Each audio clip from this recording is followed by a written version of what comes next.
I'm wondering, having done a Tarantino script, the true romance, then working with him. It's a big difference between doing it, being directed by somebody else, and being directed by him. What was that like? It's good fun. I mean, as you can imagine, he's about as knowledgeable of cinema as anyone you run into, and that's infused into the day's work. But the set is church. He is God. The script is Bible. And no heretics allowed. Yeah, that's true. I like that. I like that. I'm going to use that one, too. Did you feel I'm going to put that in my routine. Well, I'll tell you what I was most impressed about. Because the script was so tight and so good, and yet Quentin wasn't precious about it like I would expect going into it. Not that we changed anything, but when it got to a certain point in near the end of the film, and we had the luxury of shooting a sequence, he started slashing and burning his own script and redirecting things and condensing things to keep the movement. And I was seeing that he was so light on his feet that way, especially with his own material. You talked about when we started about the arduous longevity of Grindhouse and how it just zapped the energy, and that you wanted to go in, we're going in 6 weeks, we're going to start shooting, and we're going to go at this pace, and we're going to get it done, and I really want to rely on decisions I have to make, I'm forced to make on the fly. And I thought there was a really interesting, gutsy approach, especially when there's so much now attached to the Tarantino name and so much expectation that's going to come with it. And I thought it was really a bold attack of the film, and in the end, you were right that there is a certain energy and certain things happen that wouldn't have happened otherwise. Well, it's one of those things where the cast was, the whole crew, they were really great. They really rose to the occasion. It was a situation. If we had 3 days to do a scene, there was no manana, which happens all the time. All right, there wasn't manana. It was like we had 3 days to do it. The tough part about that, you shoot a scene, you have a big scene to do in 3 days, and okay, so you do it, all right? It means you're probably going to go late on that last day, all right? Well, okay, that was hard and that was tough, but we did it. But at the same time, maybe I can feel a little sense of accomplishment on the ride home, but I'm back at it again the very next day. That's the whole shoot. Everything was getting everything done without any spillover to an extra day. Now, if the scene didn't work, then obviously we're going to make it work. But if we kept doing that, then we wouldn't have made Con, and everything would have been like it normally is. You know, fat kind of just starts marbling. You know, if you shoot a scene normally, you know, and you do roll over the next day, well, then it's not so bad. You try to finish up by lunch, and you come up with a bunch of other BS after lunch to fill out your day. Well, that's a very comfortable way of working. But comfortable is not always what's best. Were you surprised by that? Because it sounds like what you're saying, surprised. It took on its own life, the whole shooting process. I mean, that takes a lot of confidence in what you're doing, and confidence in your own experience and knowledge of film and decision-making process. But I like that kind of stuff. I'm a very big believer in, look, I can write a scene and I can be precious about it. I can write a scene 10 years ago, like I did with the Chapter 1 and Chapter 2. Those were in 10 years ago. And now I'm doing it. But like, okay, say we go to do Brad's bit, interrogating Sergeant Rockman, and we say we're shooting that on Wednesday. It doesn't matter that I wrote it 10 years ago. Wednesday is what's important. How do we feel today? We're here today. How do we feel today? That's got to be part of it, or else what the hell are you doing? I want to ask you about your character, Aldo Raine, which says you're the only person who stays true to your mission throughout the entire movie, of all the people in the movie. Everybody else is sort of acting as something else. They become something else. They kind of get done in because they're switching the tables so much. Aldo kind of stays the same guy from the beginning to the end.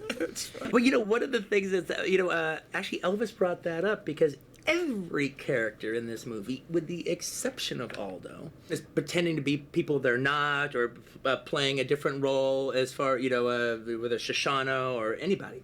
But actually, Aldo is incapable of being anybody other than Aldo. Even when he tries his best.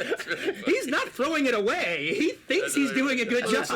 I just saw this documentary that Morgan Freeman actually produced. Prom Night, Mississippi. Yes, that's a great movie. Yeah, it's really good. But you remember there was one father, his name was Glenn. Glenn, my name's Glenn, and you either like me or you don't. I hope you like me, but if you don't, well, I'm Glenn. And that's kind of that's kind of that Southern thing. That's just it, though. I mean, it's almost like, in some weird way, you conceive the character to be played by somebody who would be that bold. Oh yeah, no, there's the rat's rat and wrong's for nobody. All right, there's definitely that kind of attitude. I wonder where that character came from, the set and the jaw. I don't know. Those things just emerge, Just you're working on the dialogue and something starts to take shape, and suddenly it lends to. it lends it to that kind of characterization, Yeah. because that's a really kind of a bold thing to do. I mean, just sort of saying, Or I'm stupid. Here. We'll find out. But you kind of, I mean, you must have felt like, I know this guy and I know how to play it. I mean, when you saw this. Yeah, it just felt right. So I groped my way through characters. I call it groping because I feel my way through it, but having done it for so long now, I can get there pretty quickly. And if it felt right, and if it feels right at this point, I don't argue with it. And once unless someone tells me that it's out. No. He's If I don't get called off, I'll run with it. His instincts, but the physicality of his character is.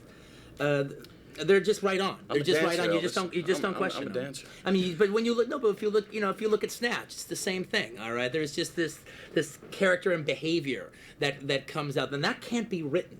The physiology to actually make the character come alive, and he's kind of a genius about that. Yeah, but I've talked to you about this before. I asked you about that whole physical thing, because it's almost like you figure out a way to play a guy physically, and stuff comes from that. Yeah, for me, I'm not the most articulate of.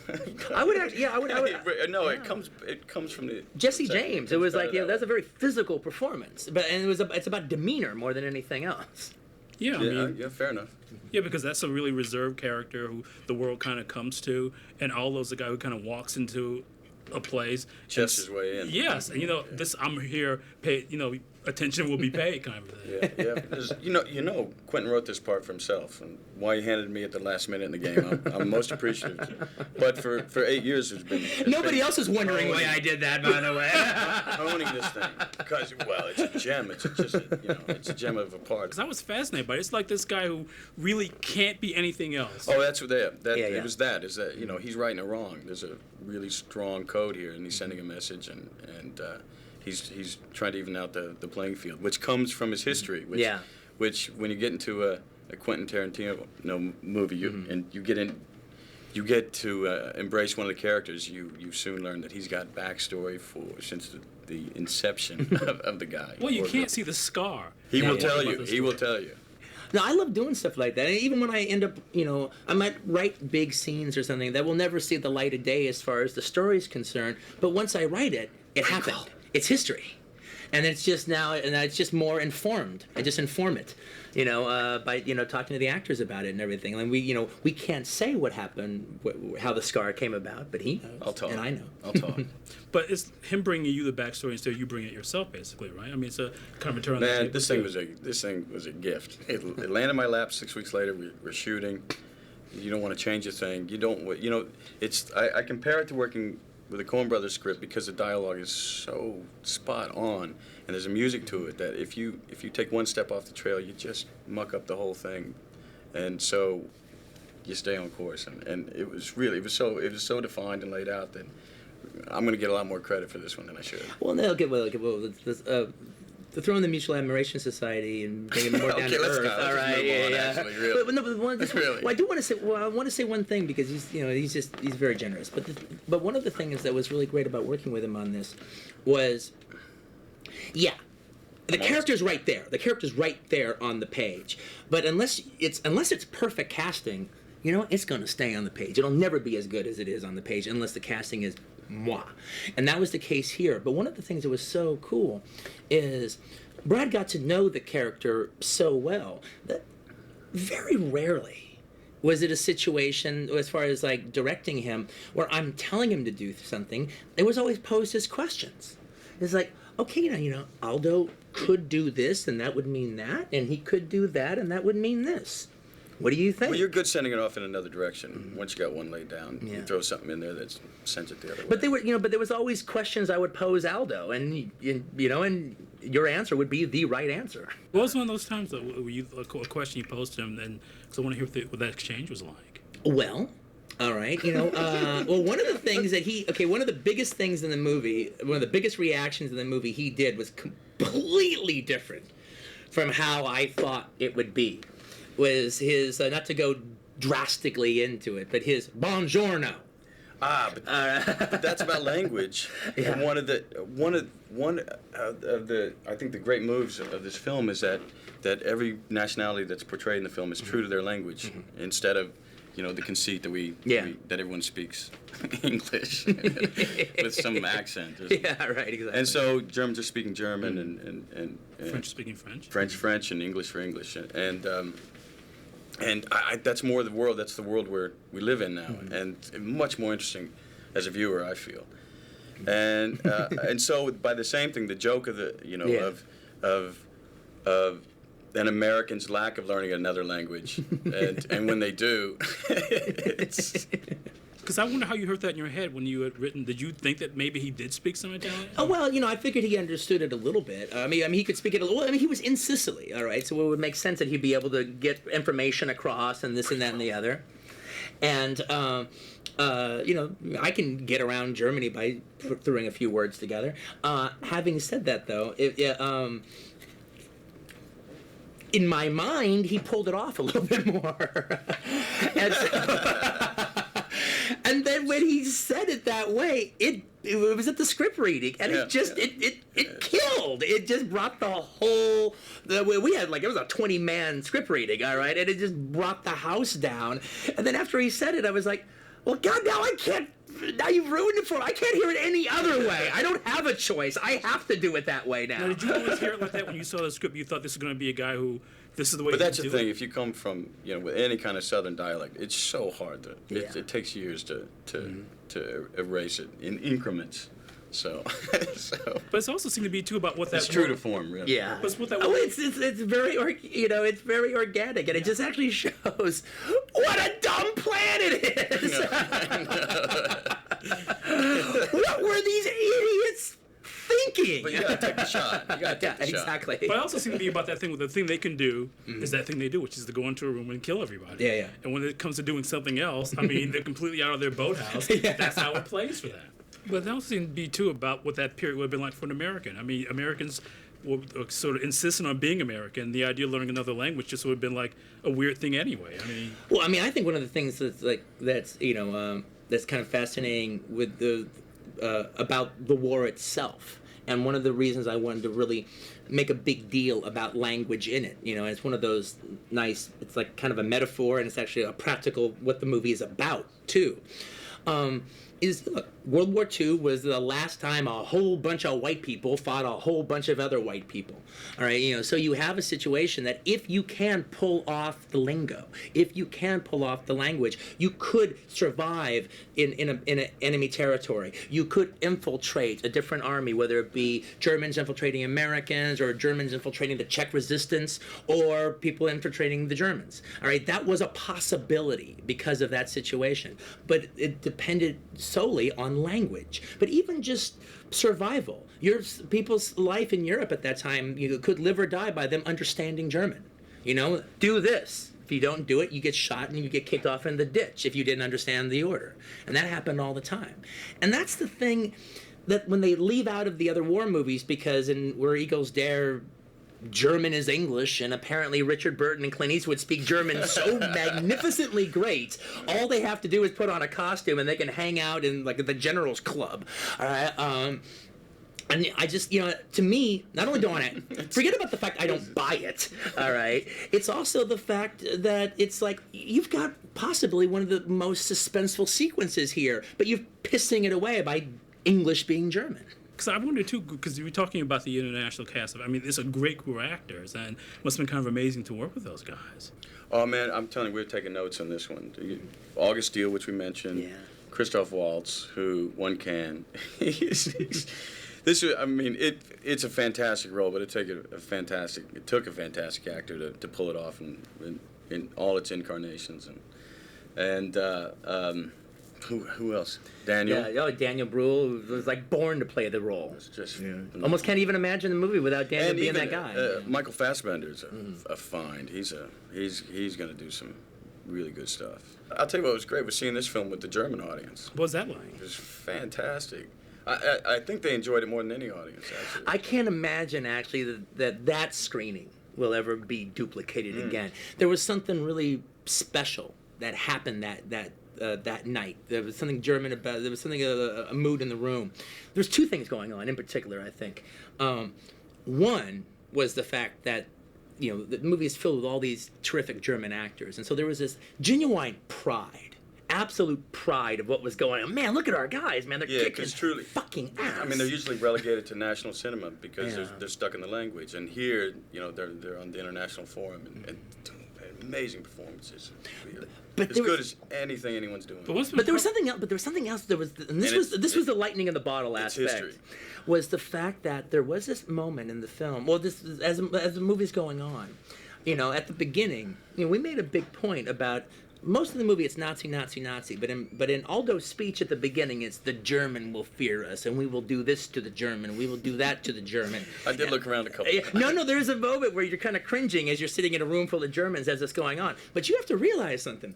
When it comes to World War II movies, Germans are used to cringing, all right? That is their constant state of being. They are used to watching these movies through the eyes of guilt, all right? And that is always how it is. Well, becomes this moment in the film where the laughs kind of start, and then they kind of keep going, and they keep going, and then all of a sudden you actually had a German audience thinking to themselves, wait a minute, I'm actually watching a World War II movie that I'm allowed to enjoy.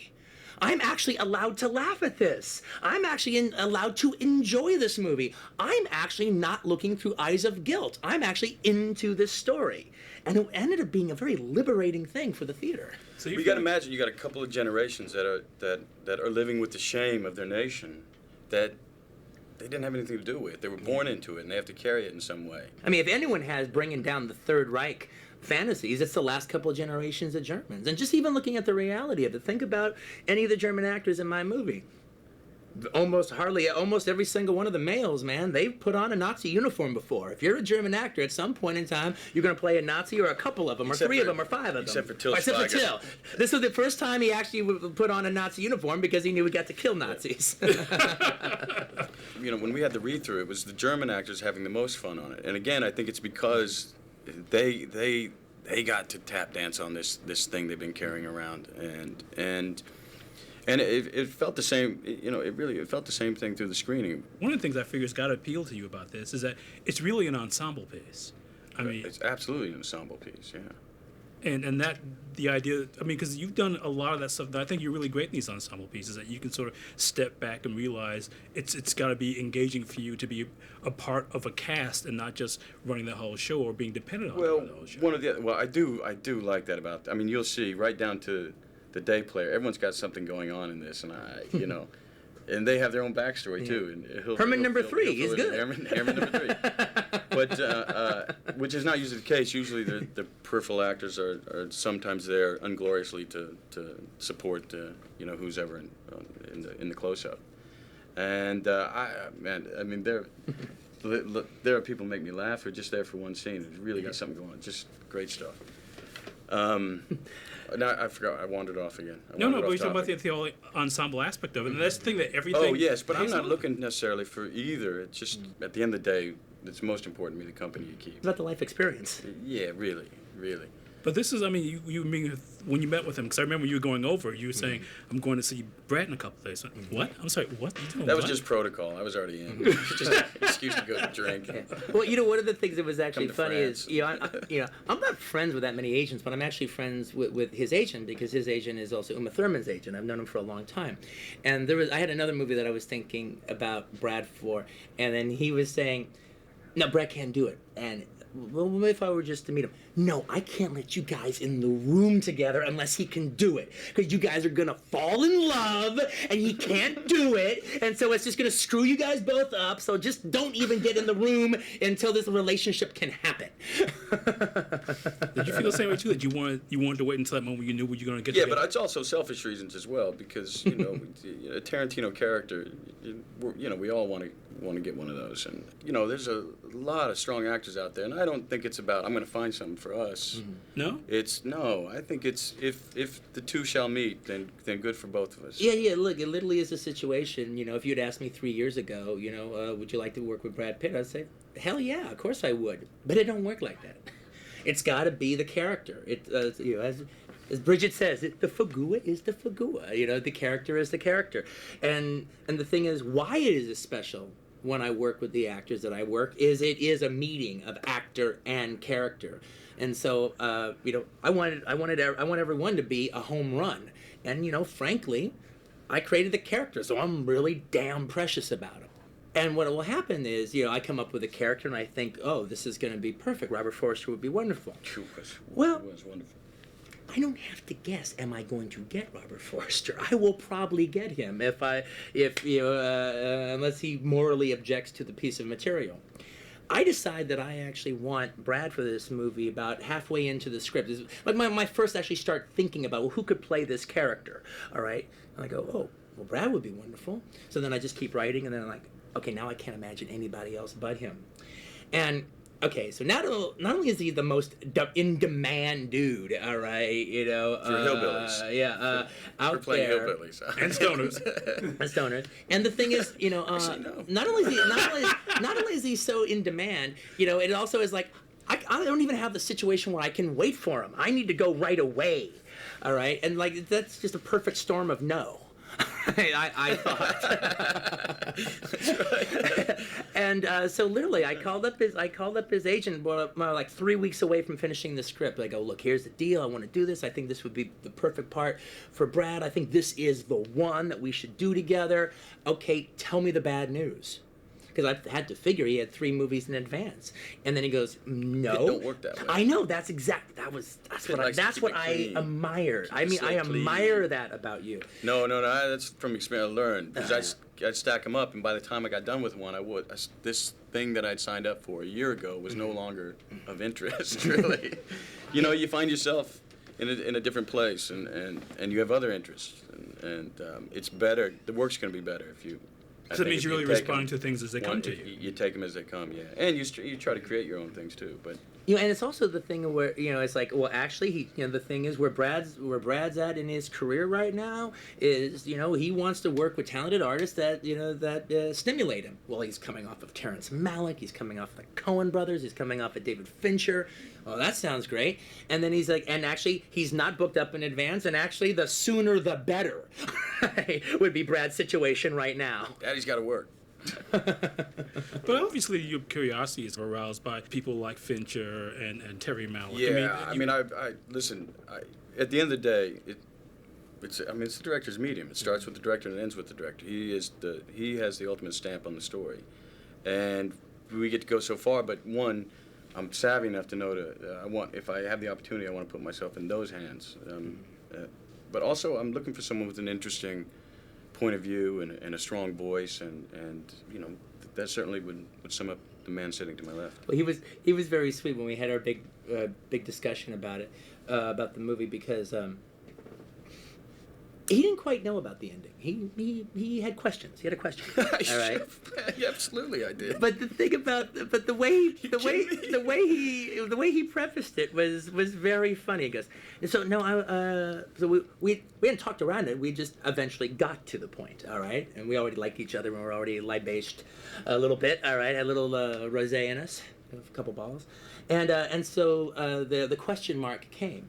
So he goes, so look, I have to ask you about the Yeti. Oh, by the way, I'm going to do it, so don't even worry about that. All right, so now about this ending. I'm in. So that's not a sales pitch. No, then he was curious. Listen, I like a bit of history. I'm a little history buff. But what's your question about the end of that? Well, we're not actually. We don't want to say it out loud, but there is a point in the movie where history went this way and we go another way. We do have our way with history. Yeah. Is that true? Because it seemed all new to me. I didn't know this part of German history. I'll tell you something. But what I did learn is that you were so well studied in the war, in all aspects of the war, and the characters and different sides and where they were at each point in the war. That it was all based, just like the language itself, and the use of language in the film. And the language becomes a character. That actually informed. Yeah, it was actually well researched. I found Quentin actually far more knowledgeable about the war than I did. And then to take those leaps, since it was based in reality, there felt like great room for it. My question was about tone, really. Yeah. And it took me. I remember waking up about 3 weeks later and going, oh, I know what the bastard wants to do with this. I get this now. We're gonna have a good old time. You know, and it's that rewarding, you know. And he was funny because he showed up on the set without spoiling the visual. I mean, Yeah. come on, Yeah. come on. He showed up on set. He goes, you know about the question I had? I've got the old time religion on it now. Inglorious Bastards, where even history gets bastardized. Yeah, right. I just feel like you're seeing something like that where it's also work, it's also intricate. You know, it's got to make you think, well, how's this going to play out? I want to be in this movie just to see how it plays out. Well, I mean, to me, as far as like the structure of the piece is concerned, it's like it's structured around three characters. You know, the first chapter is the introduction of Landa.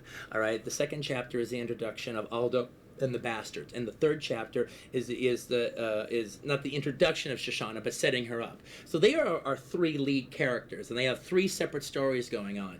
Now, from chapter 4 to chapter 5, now it's the adventure film. And it just goes all the way, and the characters start overlapping, and this happens and that happens. But, you know, I am basically structuring the whole first half of the movie with a chapter each for my three leads. And then it's just watching them commingle. You know, we're used to the normal screenplay, which works in 3 acts, and it's usually in succession of events, and they're all connected in some way. This worked more like a novel in the sense that it was 5 distinct chapters, and one chapter would immensely focus on the detail of a moment, and draw and let that moment breathe, and study it, and then we would jump through time. There'd be big gaps in time. We'd move on to the next section. It was like when a painter paints just the bends in a figure, Yeah. but when it's all together, the whole figure is there, and I was really intrigued that it could work in that kind of structure. Because that whole sort of time thing, you almost find yourself wondering what happened to these people, because time, there are these big gaps that you talk about. Well, like for instance, in the case of Shosanna's character, in the script, I wrote a sequence that I didn't put in the movie that lays out a little bit more how she got involved with the cinema and gives you an idea how she survived from 1941 to 1944. Because I felt in the script you needed it, or else you'd be, well, what happened? How did this happen? But in the movie, I felt you didn't need it. You know, there's certain things you just don't need when it comes to storytelling when you're dealing with pictures as opposed to words. And then not only did I not feel that we needed it, I don't even want to include any of that scene, even though it was a very good scene. I don't want to include any of it on the DVD or in anything on it anymore, for the simple fact that I don't want the audience to know what happened to her from 1941 to 1944. I want you to decide. That's like a whole other movie. And if I can't show the whole movie, I don't even want to show a scene of it. I want the audience to figure out how she survived. How did she get this cinema? But if there's a thing that we come to expect in the Quentin Tarantino movie, it's that things aren't over-explained. You know that thing you get in a movie where somebody says, this is who I am, this is what I'm going to do, then they do it, and then at the end of the movie they say, this is who I am, this is what I did. Yeah. Knock it out. Yeah. Hits a car window. Or they have the whole movie where like there's a secondary character throughout the whole film, and the only reason he's there is for the hero to explain to the audience via him everything that they're doing. And that's the one thing that you work pretty rigorously to avoid. Yeah. And I got to figure that's got to be really attractive to you, too, to know that these people are going to be who they are in the moment, and we have to live with them as an audience. And that it's not over-explained. When do you see 11-minute, 15-minute scenes sustain themselves like this?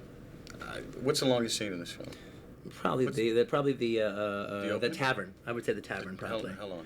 It's about 30 minutes. But that kind of detail, I mean, it humanizes the whole kit and caboodle.